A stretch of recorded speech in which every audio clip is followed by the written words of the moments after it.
কলকাতার অভিনেত্রী দর্শনা বণিক।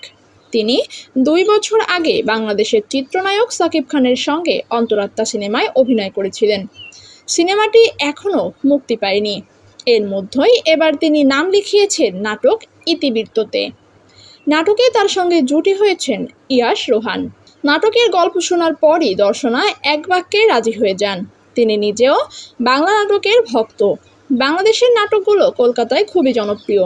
দর্শনা বলেন, আমার অনেক দিন থেকেই ইচ্ছা ছিল বাংলা নাটকে অভিনয় করার। আগেও প্রস্তাব পেয়েছি, কিন্তু হয়ে ওঠেনি। পরে যখন গল্পটি শুনি তখনই আমার পছন্দ হয়ে যায়। পরিচালকের টিম আমার পছন্দ হয়েছিল। এছাড়া গল্পে বাস্তবতার একটি ছাপ রয়েছে, একই সঙ্গে গল্পে একটি বার্তাও রয়েছে। তিনি বলেন, আমি ঈদের আগে বেশ কয়েকদিন ধরে নাটকটির শুটিং করেছি। সবকিছু মিলিয়ে আমার কাছে দারুণ অভিজ্ঞতা। আমার অনেক দিনের ইচ্ছা ছিল বাংলা নাটকে অভিনয় করার।